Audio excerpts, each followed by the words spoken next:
I'm Kevin Stevens, a native Pensacolian, husband, father, and U.S. Navy veteran. But that's not what this is about. I'm a local businessman who has owned many successful companies over the years. But it's not about this either. Recently, I ran for public office and was elected to a seat on the ECUA Board of Commissioners. So what's this about? It's about an elected official who will serve his community and hold his fellow elected officials accountable. All while making local government more transparent. Join me in making Pensacola a better place to live, work, and play.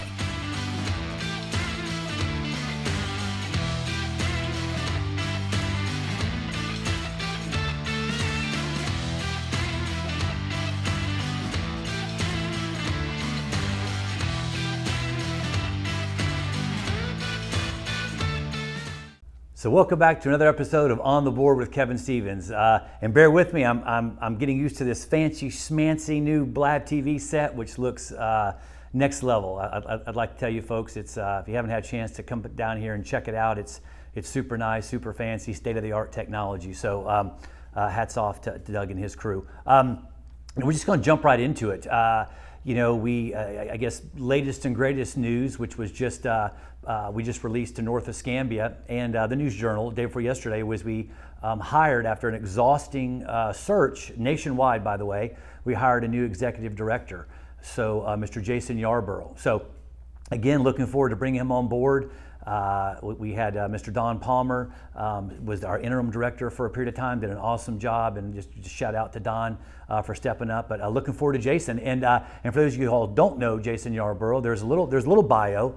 They did the News Journal as well as North Escambia. But from Pensacola, graduate from Escambia High School, as well as University of West Florida. So to say he's a local is an understatement. I'll tell you, being the chair directed this year, so it was up to me to kind of sift through some of the candidates. We had an exhaustive interview process along with myself and the other board members for us to make kind of the final decision. And I feel very confident we made the right one.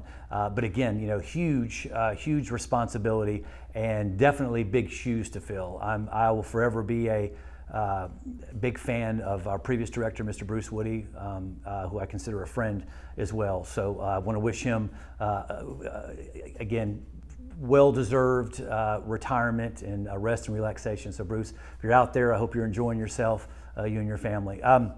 But again, so new executive director, Mr. Jason Yarborough, starts about mid-July. So about mid-July, Jason will be coming on board. We're super excited. We had our board meeting this past Tuesday. So again, I was kind of reiterating with staff. I'm like, listen, this guy should be paying us with what a great rock star staff we have. I can't express enough what a solid senior level executive team we have at ECUA, and that Mr. Yarborough is going to be the recipient of. So again, but dealing with an elected board versus an appointed board is a whole different dynamic. So that's something that when we're going through the interview process and we're talking to individuals, obviously we're looking for experience. That's my big one, experience. And then how well does that person mesh with our existing staff? So want you all to know, the ratepayers, because we all work for you all, we definitely did our due diligence, did our background, did our multiple interviews with them, met the staff, took them to the various facilities, and again, so we're super happy about that. So the wait is over. Like I said, Mr. Yarborough will be starting about mid-July. We're going to be onboarding him. So look forward to you, Jason, coming on board. Look very much forward to working with you. A couple other house cleaning. We're at the end of our budget reviews right now. So we're working on what everybody hates to hear, the phrase about rate increases and what, if any, of those are going to be, and justifications and so forth. And I can tell you definitively, they're coming. Like anything else, we're probably going to bounce around somewhere on the 3%. So we try to stay in the cost of living allowance there. So we try to stay right there. But again, when I sit there and talk to folks about that, yes, it may only be a few dollars, but again, I take that very seriously because it's a few dollars to you and me, which is about a cup of coffee. Well, I guess it depends on where you get your coffee, because in some cases you can be $8 for a cup of coffee. But again, we got a lot of folks on fixed incomes and so forth that are looking at that, and so I take that very seriously. And we go through the budget line by line. Each department head makes their case, does their full presentation. And again, it really just boils down to we're a customer like you all of FPL, and I'm not just putting this off on FPL, but our power bill has gone up exponentially, just like yours has, I'm sure. Chemicals have gone up, labor's gone up, and again, like I always tell everybody out there, you've got to pay to have good people, and some people may not look at garbage haulers and riding on the back of some of those trucks and some of the work we do in some of the recycling facilities as glamorous. But it's necessary, and again, so we're staying competitive. I always tell folks, our number one competitor is the private sector. That's who we're competing against pretty much all the time. A little bit on this with the city of Pensacola, but by and large, it's your private sector that we're competing against. And I always tell individuals, there was a time when ECUA had this huge carrot that I refer to as benefits, your health insurance, your retirement, and we have a very good one, by the way. So those of you all that are looking for a potential career, ECUA is a great one when it comes to the benefits package. But there's a lot of private employers now that are offering a lot of that. So that just raises the bar for these individuals. So I can tell you, feel free to go online. I have a lot of folks that are asking me about the budget and why we're raising this or why we're raising that. Please take the time to go to our website. It's all there. We're a public utility, as you all know. All of our financials are there. And I always encourage people, if you're going to ask me a question or have a gripe about something, and you're entitled to that, but give me something I can work with. Give me a page number, line item, department, something that you disagree with and why, versus why are the rates going up, why this is going up. I think first and foremost, I'm a private citizen like you all, so I go to the grocery store. My wife and I kind of tag team that. I go to the gas pump just like you do, so I don't think it's a surprise the inflationary world we find ourselves in right now, and everything is going up. But I always have to remind people that ECUA does a lot, provides most of our services, a lot of our expansion, whether it be sewer, wastewater expansions, and so forth, utilizing the private sector. These are private subcontractors. And so, and then of course the chemicals we buy, of course, are from private companies, right? To clean and sanitize and treat the water. So all of those costs have gone up. So it just kind of trickles downhill. So stand by for that. That, like I said, that's coming. Like nobody likes it, but again, I'll own it. But at the end of the day, like I said, we try to be as efficient with you all's money as humanly possible, and we encourage you all to come to those meetings, ask the questions. We had a very lively meeting. Tuesday of this week, and I'm going to go over a little bit more of that as the show continues. But again, we always encourage folks to come to our meetings. I know they're at 3:00 in the afternoon, so not the most convenient time. Not that our meetings are the most energetic or lively anyway. I mean, nowhere near like the county commissioner meetings or city council meetings. So those are very entertaining. Ours are, for lack of a better word, boring most of the time. I mean, I don't know how much excitement you can have about sewer and sanitation, recycling. But I do want to talk about our meeting and some of the stuff that we discussed and clear up some misconceptions right after the short commercial break. Stand by. We'll be right back.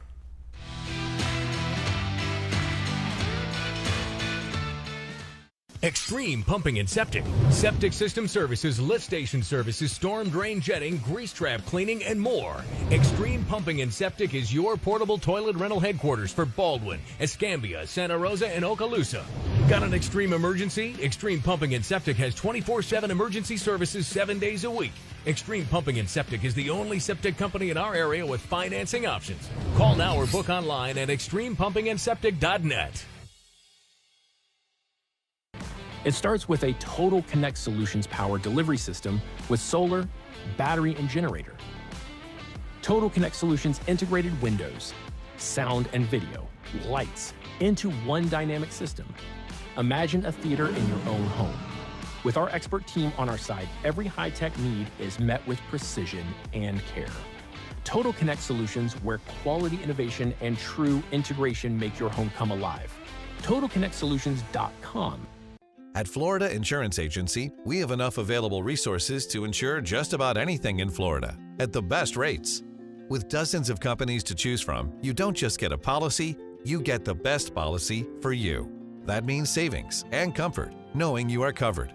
We're only a local phone call away, and you can stop by any of our 3 offices anytime for assistance. Florida Insurance Agency. Our policy is great service. Your fleet runs or you're out of business. From engines to transmissions to routine maintenance. In emergencies 24 hours a day, 7 days a week. If we can't fix it on location, we'll tow it in. Poor maintenance can cost thousands of dollars in lost business. We work with any kind of truck from small to semis. Extreme Fleet Maintenance, your one-stop shop for all your fleet maintenance needs. 8668 Fowler Avenue, Pensacola. ExtremeFleetMaintenance.com.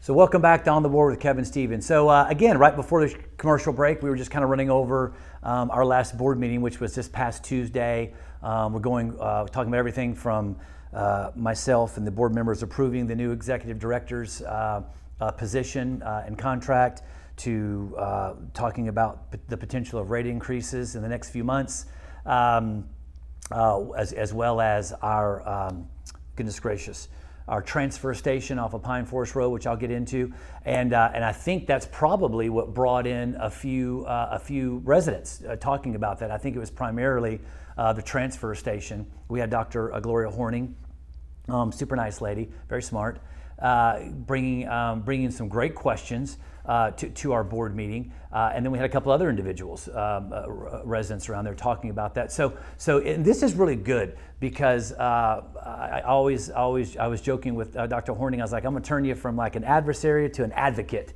They both start with A, but we're going to make you an advocate, Dr. Horning, because we were clearing up a few misconceptions. I think not only that she had, but several individuals had, which was, are we, what are we lining, the debris pit with? And I'm like, well, we don't have any. That's the county. Like ECOA has zero to do with the debris pit. Well, we heard that there's going to be a borrow pit there, and what types of trash and debris are going to go in there. Again, ECOA does not handle borrow pits or trash pits or anything like that. That's all the county. So none.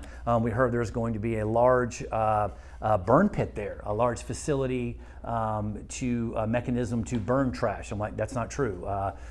So whoever's putting that misinformation out, we'll give them the benefit of the doubt. That's not true. No such thing. So it was great. That's why I was joking with some of the, I like to cut up with some of the residents coming in there talking to us, and some of them get a little nervous coming up there before the board, so I try to break the ice, as it were. But yeah, so the transfer station is what we got a significant amount of money, grants from the state, to put this transfer station to relieve some of the road traffic, not just on Pine Forest Road, but throughout, to get to the dumps. That's going to reduce wear and tear on our vehicles, which is going to have a positive benefit on the ratepayers, new trucks, tires, that sort of thing. No one likes to sit behind our large garbage hauler trucks. And then prior to that, we were also, again, misconceptions. This transfer station is nothing new. In fact, it started on that property back in 2016. So we've had that transfer station facility, basically, not used as a transfer station per se, in 2016. The difference is, and I want to kind of clear this up with a lot of folks, the difference is with this transfer station, we're going to have the facility is going to be say underground, right? It's going to be a large ramp that's going to kind of put it underground. It's going to be an enclosed facility around this, keeping all the trash, debris, and so forth in an enclosed area. Up until now, for the last at least 10 plus years, we've had our garbage trucks full, in some cases, just sitting there closed up, waiting for the next business day to go to the dump and so forth. So this new facility is going to have any trash and debris enclosed. So we're not going to have to worry about odors and seepage or anything like that. They're not going to be sitting there on the ground in garbage trucks. It's actually going to go into a closed facility. So it goes in one end, dumps it, comes out, doors closed. So we shouldn't have any issues with smell or anything like that. So I just want to kind of clear that up, because a lot of folks were talking about, how are you dumping it, and are you burning it, and what are you lining your pits with? And there's just tons of misinformation. So hopefully we converted some adversaries to this project to advocates for the project, and hopefully cleared up some misunderstandings on what this facility is going to do, the benefits of it. How we've taken all the neighbors' comments into consideration. Absolutely. We actually purchased an extra 4 or 5 acres, planted some additional trees to create a buffer zone. But keep in mind, we've been operating there for over almost 20 years. So no complaints that I know of. I mean, and again, a lot of folks know my cell phone number, my direct line, which will be on here periodically throughout the show. I haven't gotten any calls. That's Miss Vicki Campbell's district. According to her, I don't recall her getting any calls about it. So we've been there for quite a while with no harm to the environment and or the surrounding area. So bear with us on that transfer station, because we need it, you need it, the ratepayers need it, our trucks need it. It just makes everything more efficient. So again, talk to your county commissioners, explain to them that, hey, these guys have been there for 10, 15, 20 years, no issues, don't anticipate any now. And in fact, with the new facility, it's going to be better than it was before, because now, again, we don't have trucks sitting outside full, we've got them inside a facility.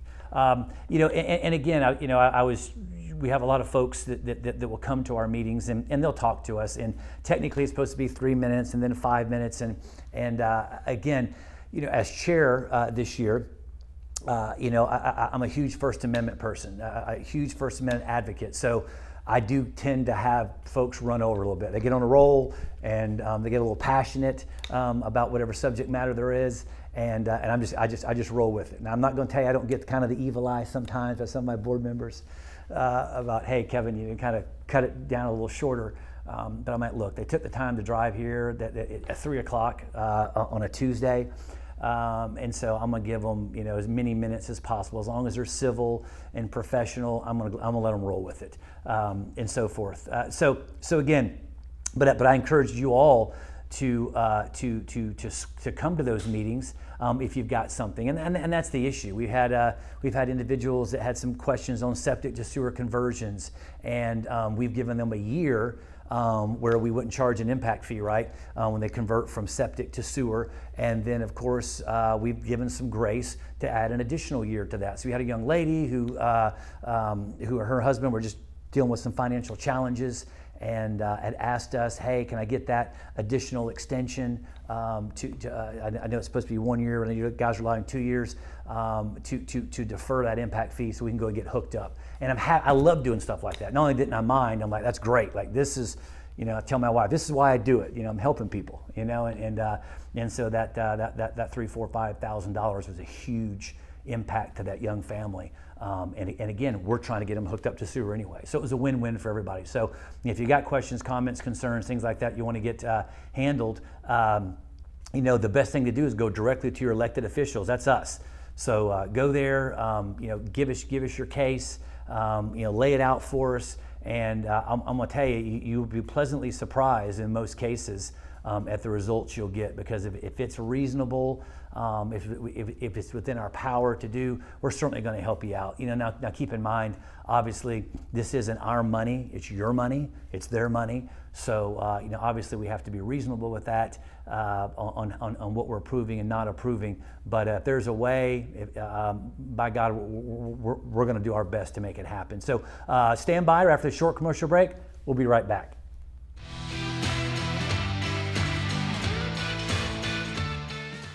At Florida Insurance Agency, we have enough available resources to insure just about anything in Florida at the best rates.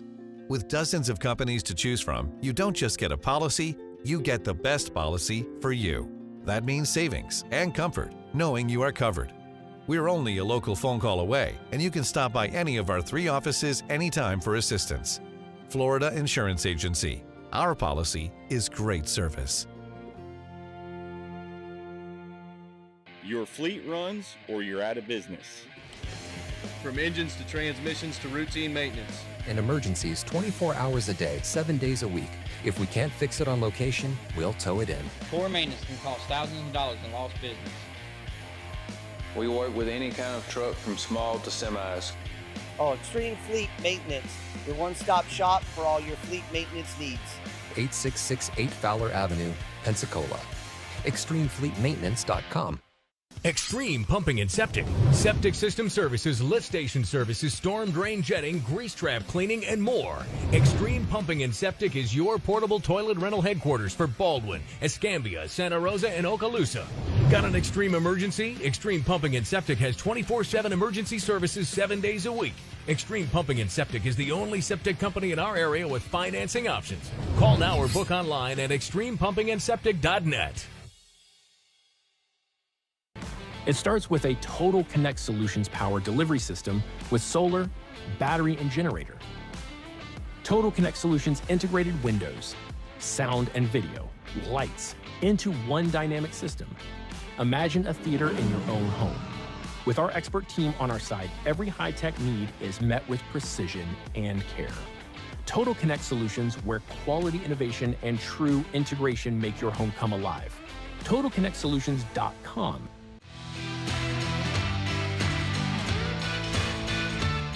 So welcome back to On Board with Kevin Stevens. So, the last segment, I want to talk a little bit about a couple events that are near and dear to my heart, and that's some of the food drives that I'm able to participate in. Representative Michelle Salzman gives me the opportunity to participate in these frequently. We do food drives, we do backpack drives, and then of course I sponsor a few schools as well. So this one is going to be August 1st. So again, this is not only going to be food, but it's going to be backpacks and school supplies. So please check that out. Spread the word. I'm going to put it out on social media. On the Board with Kevin Stevens. If you guys do a shameless plug on my show here, On the Board with Kevin Stevens, go check that out. Facebook page. We'll keep you updated, as well as Representative Michelle Salzman's Facebook page and social media. But check it out. A lot of good food.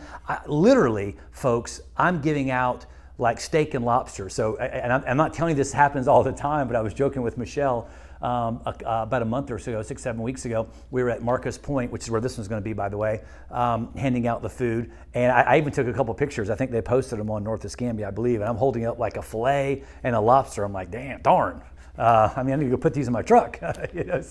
So it was really good stuff, and that's just really based on our sponsors. What our sponsors, which we got some great sponsors, what they're giving us at the time. But if you missed that last one, that was a dilly. So again, I'm not telling you we're going to have steak and lobster at this one. I'm just simply telling you that's what we had at the last one. But the school supplies are great. In fact, I get to bring my son and my daughter there, and of course, especially Claire, my 9-year-old. She loves it. She tries to bring up all her stuffed animals and her toys. If I let her, she'd clean out her entire room and just give it away. So I'm like, sweetheart, I love your heart, but you can't give away all your toys. You can pick out a few. But she enjoys that too. Not getting up early in the morning. She's not a morning person. My son's a morning person. My daughter's not. But when she gets in the jam, man, she's there handing out backpacks and stuffies and saying, "Have a nice day." And so it just warms my heart to give my children an opportunity to engage with the community and look at different folks and just be aware of different folks that have different needs and so forth, and just be really, like I said, really appreciative. So we want to start that at a young age, and I encourage you all. We need volunteers as well. So we could always use some additional volunteers. So if you all find it in your hearts to volunteer, do that. I talk to a lot of folks, and I'm able financially. Lord's blessed me to be able to give back a lot of money back to the community, in addition to my paycheck every week with ECUA additional. And you don't have to have money. You can give away time. That's what I tell people. Everybody is so quick to make a snarky comment on the keyboard of Facebook or social media. I'm like, that's great, but what have you done? What have you given of yourself, okay? You may not have money. That's fine. We could use time. So I always encourage people. There's been a lot of back and forth on social media with different events that have happened with elected officials, with deputy sheriffs, things of that nature. And I'm like, folks, I know we live in a Christian community, which we're supposed to anyway, And I really need people to look at their wrist, that little WWJD wristband, and really read that out to themselves. Like, what does that mean? What would Jesus do? Because at the end of the day, wow, I look at some of these comments. I know I'm going off on a tangent here, folks, but I'm just like, wow, like people wonder like why you can't get good people to run for office. I've got tons of friends of mine who are super smart, men and women, good business people, can read a finance like there's nobody's business. And they're like, Kevin, you're out of your mind. I think you're nuts, man. You can't even pay for school lunches without getting raked through the coals. You think that's a good thing, paying off a school lunch. Oh no. So again, folks, just have some grace with some of these people.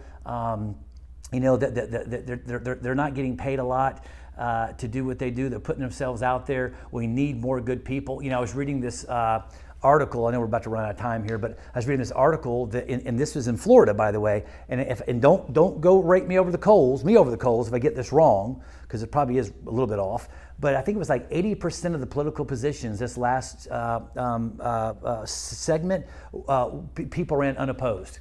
So you literally had almost 80% of various offices, county, city, municipalities, they didn't have anybody run against them.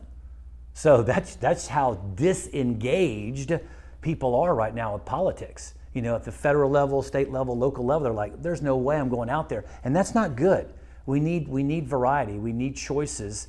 I encourage everybody to run. Every time I've run, and I've had people ask me, Kevin, are you going to run? You're going to run for this or that? I'm like, listen, I may or may not, but you should run. Like, you need to run. Like, we need choices out there. We need to get folks out there on the debate stage and talking, because that's how you all are going to be able to make an informed decision. But I would just ask all of you all out there, to walk in somebody's moccasins before you make like a mean comment, and maybe just read it to yourself. Maybe just like say, you know what, if that was my wife, if that was my son, if that was my daughter, if that was my mother, like how would I like them to be treated? And then maybe if you don't have one of them WWJD bracelets, maybe go get you one and kind of look at that before you start typing on there. But so again, August 1st, please check that out. We'd love to have you there. Love to have some volunteers.